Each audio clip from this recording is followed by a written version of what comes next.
Hey everyone, it's Swiper, and today I want to give you guys my first impression on Bravely Default 2. I would like to give everyone a quick overview of how this game plays. Now remember, this is my first impression, so I will try and refrain from giving any spoilers away. So if you have any interest in this game and want to see what this is all about, stick around!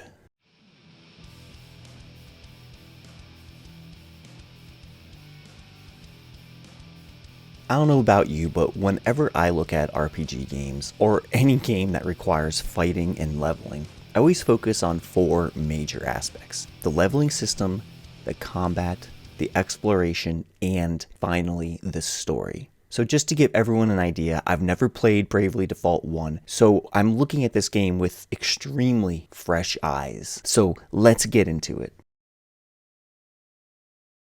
The first thing I noticed about this game was the job system. Yes, the job system. Each character has an independent level and a job level. Kind of like Final Fantasy Tactics. Ooh, yeah. Once I saw this, I was instantly intrigued. I mean, I was ready to buy the game, like, right off the bat. But I spent a little bit more time and eventually ended up buying it. But anyway, the first thing I truly wanted to do was go on the internet and search, how many jobs can I unlock? How do I unlock them? And I already wanted to plan out my party throughout the entire game, and then I had to tell myself, just stop, play the game, and enjoy it. So again, I won't give any spoilers away, but there are a lot of jobs that you can unlock in this game. Each character can possess a main job and a secondary job.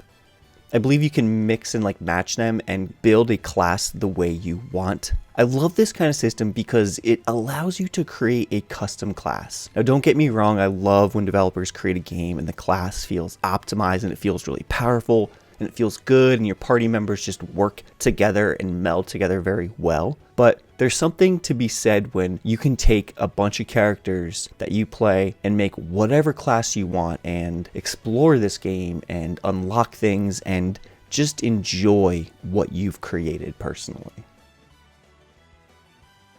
Combat is huge for me.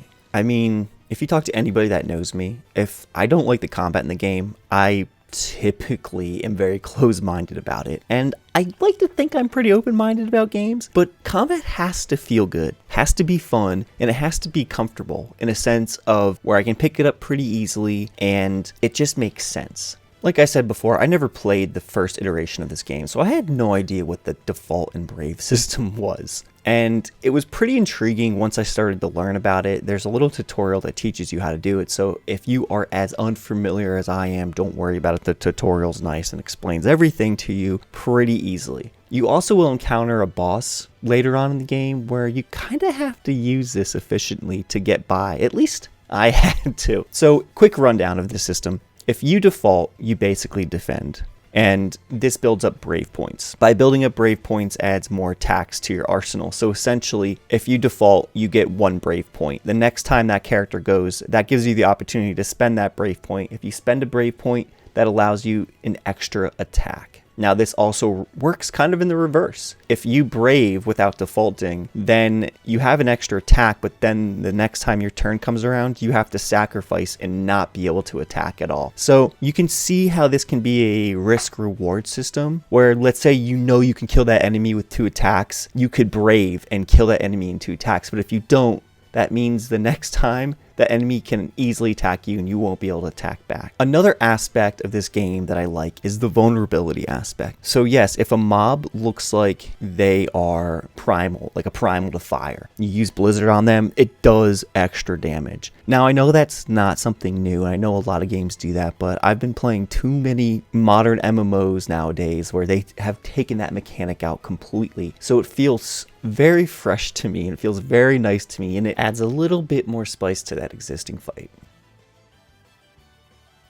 Bravely Default 2 offers a wide range of things you can do outside the story. You could run dungeons, you can explore the open world, you can do side quests, you could even play a card game, and one of my favorites, hunt buried treasure like a pirate. Yarg! Okay, well, it's not buried, but you know what I mean. One simple thing that I really like about this game and the exploration is actually the treasure hunting. And as you're leveling your characters, you can unlock certain abilities that help you do this. One ability actually tells you how many treasure boxes are out in the open world, or whatever world you're stepping in. So this kind of gives you some motivation to go and explore. Now, when it comes to the story of this game, I'm not too far into this game, and I don't want to go into detail of what I've experienced so far, but it sounds like you're going to run into some encounters that are definitely going to beef up your character. It also sounds like you really need to take advantage of the Dravely Default system to kind of move forward, unless there's other ways you can play this game that I'm just not aware of because I haven't played it for very long. I also believe that the story so far seems pretty regular of Final Fantasy. I'll go as far as to say is you're kind of on a quest to hunt for particular crystals, and I've seen this done before. I think we've all seen this done before, but this is a story that I actually really like, and I never mind revisiting here and there because I like the general idea of banding together with a bunch of allies and going on a crazy adventure that takes you to far and distant lands. I mean, that's what an RPG is all about, is it not?